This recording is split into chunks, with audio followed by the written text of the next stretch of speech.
कहा जाता है कि जब आपके आत्मविश्वास पर खुद ही सवाल करे तो दुनिया आपके आत्मविश्वास पर सवाल करना लाजमी है।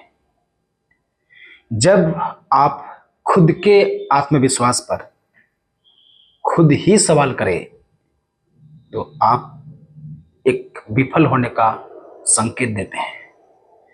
जय हिंद दोस्तों, मैं विजय कुमार आप सबके सामने एक नई कहानी के साथ।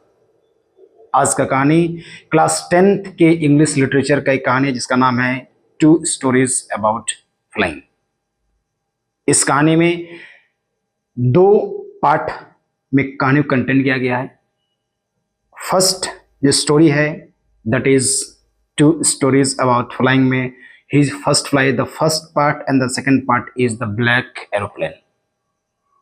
तो आज हम टू स्टोरीज अबाउट फ्लाइंग का फर्स्ट पार्ट को आप सबके सामने रखना चाहते हैं। पहला पार्ट का नाम है हिज फर्स्ट फ्लाइट। अब सवाल यह है कि हिज फर्स्ट फ्लाइट नाम क्यों पड़ा।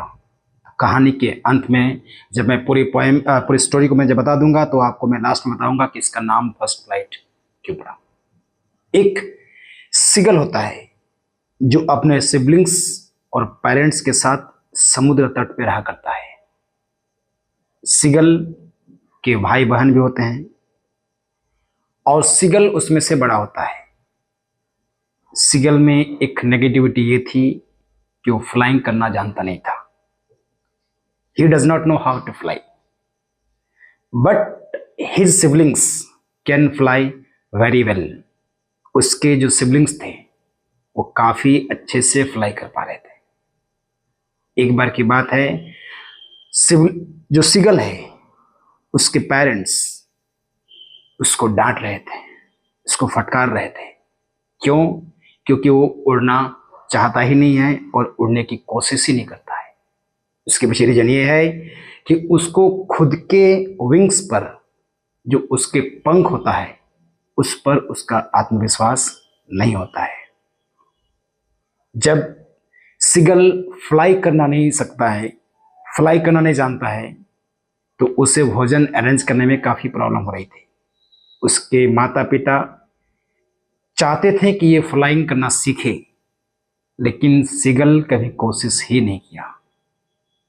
उसके माता पिता उसको फ्लाइंग सिखाने के लिए how to learn how to fly सिखाने के लिए उसे भूख में तड़पाना चाहते थे।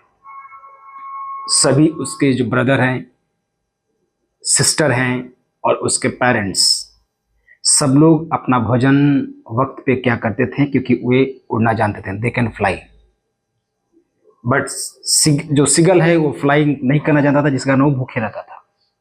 एक बार उसकी माता अपने चोंच पर, पंछी का जो चोंच होता है ना, एक मछली के टुकड़े को उस सीगल के ऊपर से फ्लाइंग करता है। जब वो उसके माता अपने चोंच से मछली को सीगल के ऊपर से होते हुए जब उड़ जाता है, तो जब सामने आ रहा होता है तो ये सीगल को लगता है कि ये भोजन का व्यवस्था मेरी मम्मी मेरे लिए किया जा रहा है। उस वक्त जब सीगल भूख से तड़प रहा होता है, लेकिन उसकी मम्मी उसको वो भोजन ना देते हुए उसे ओवर में फ्लाइंग कर जाती है।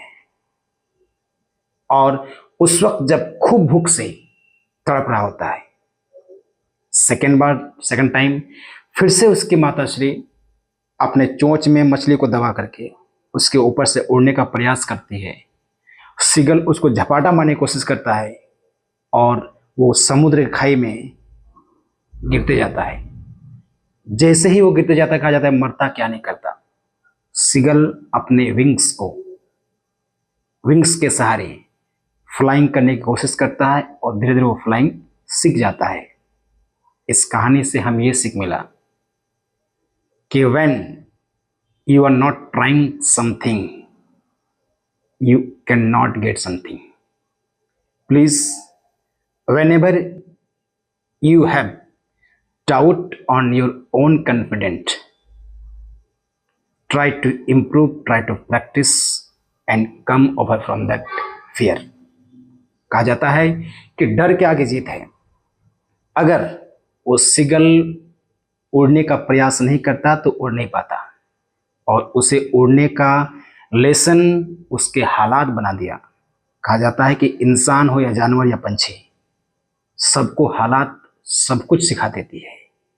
जब आप एक कठिन परिस्थिति में गुजर रहे होते हैं, जब आप एक बहुत मुश्किल समय में गुजर रहे होते हैं, वो समय ही आपको बहुत कुछ जीवन में सिखा देता है।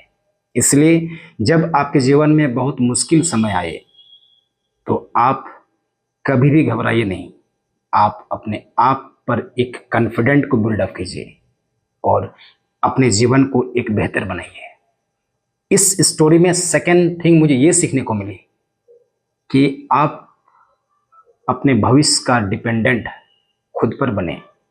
कभी भी आप अपने भविष्य, अपने फ्यूचर जो है किसी और पर डिपेंड मत होने दीजिए, वरना आपको आने वाले समय में बहुत संघर्ष करना पड़ेगा। आप खुद को इतना मजबूत कीजिए कि आपके दुश्मन भी आपके बारे में चर्चा करें हर गली, हर मोहल्ला में। धन्यवाद। जय हिंद, जय भारत।